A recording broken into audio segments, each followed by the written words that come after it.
Kisruh penetapan tersangka Kabasarnas Marsdia Henry Alfiandi terus berlanjut. Pasalnya, Puspom TNI menyebut jika KPK dinilai menyalahi aturan kewenangan karena menetapkan tersangka pada anggota TNI aktif dalam kasus korupsi ini. Meskipun Marsdia Henry segera memasuki masa pensiun, tapi waktu terjadinya tindak pidana terjadi saat masih aktif sebagai anggota TNI. Penetapan sebagai tersangka ini adalah kemenangan TNI sebagai undang-undang yang berlaku. Jadi pada intinya kita saling menghormati, kita punya aturan masing-masing, TNI punya aturan, dari pihak KPK atau itu hukum umum punya aturan juga.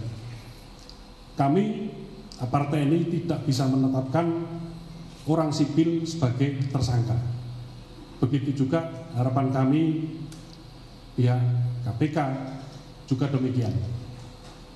Jadi biarkan, mari kita sama-sama bersinergi untuk pemberantasan korupsi. Dan TNI sangat mendukung pemberantasan korupsi. Jadi jangan beranggapan kalau diserahkan ke TNI akan diamankan. Tidak. Silakan, kita akan melaksanakan penyidikan secara terbuka. Rekan-rekan media bisa monitor. Akan aneh kalau yang pihak sipil diproses hukum kejadian yang sama, yang pihak militer dibebaskan. Silakan nanti dipantau. Jadi kita akan menegakkan aturan hukum sebagaimana mestinya. Merespon hal tersebut, beda pendapat pimpinan KPK justru terjadi.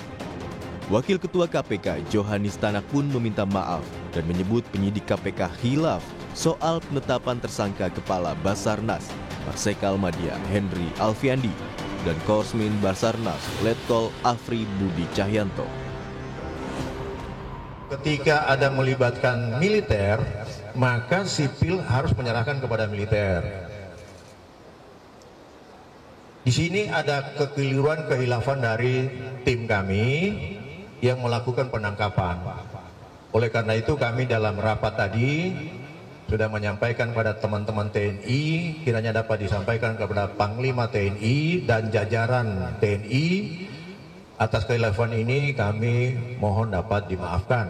Dan ke depan kami akan berupaya kerjasama yang baik antara TNI dengan KPK dan aparat penegak hukum yang lain dalam upaya penanganan pemberantasan tindak pidana korupsi. Namun berbeda yang disampaikan Ketua KPK Firly soal penetapan tersangka Kabasarnas. Dalam keterangan resmi pada Kompas TV, Ketua KPK Firly Bahuri menyatakan seluruh rangkaian kegiatan oleh KPK dalam kegiatan operasi tangkap tangan, penyelidikan, penyidikan, hingga penetapan para pelaku sebagai tersangka telah sesuai prosedur hukum dan mekanisme yang berlaku. Firly juga menyebut KPK telah melibatkan POM TNI sejak awal untuk mengikuti gelar perkara sampai dengan penetapan status perkara dan status hukum para pihak terkait. Firly menjelaskan, sesuai ketentuan pasal 42 Undang-Undang KPK, KPK berwenang mengordinasikan dan mengendalikan penyelidikan, penyidikan, serta penuntutan tindak pidana korupsi yang dilakukan bersama-sama oleh orang yang tunduk pada peradilan militer dan peradilan umum. Pakar hukum tata negara Juanda menjelaskan, jika tidak ada pembedaan antara peradilan militer maupun umum untuk kasus korupsi yang melibatkan Kabasarnas ini, KPK dinilai tepat saat melakukan OTT. Diserahkan kepada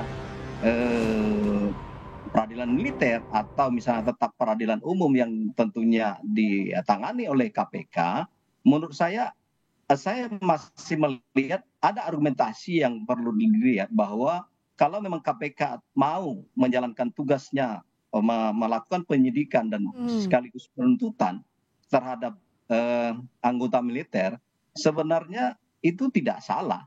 Tetapi memang dalam hal ini mungkin saja koordinasinya yang masih kurang. Nah, koordinasi inilah mungkin dianggap oleh POM militer kita adalah itu menyalahi prosedur. Sebenarnya soal OTT tidak menyalahi prosedur. Yang menyalahinya prosedur itu apa? Nah, tinggal lagi saya kira koordinasi yang penting. Koordinasi inilah mungkin yang diinginkan oleh kawan-kawan militer supaya Menko Polhukam, Mahfud MD meminta polemik kasus dugaan suap di Basarnas antara KPK dan Puspom TNI jangan sampai membuat substansi perkaranya kabur.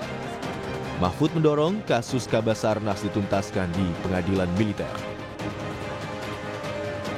Di akun Instagramnya, Mahfud MD menulis yang penting masalah korupsi yang substansinya sudah diinformasikan dan dikoordinasikan sebelumnya kepada TNI ini harus dilanjutkan dan dituntaskan melalui pengadilan militer.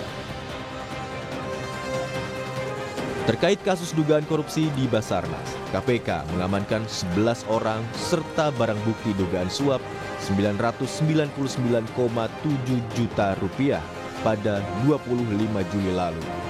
KPK menetapkan 5 tersangka, termasuk 2 perwira TNI.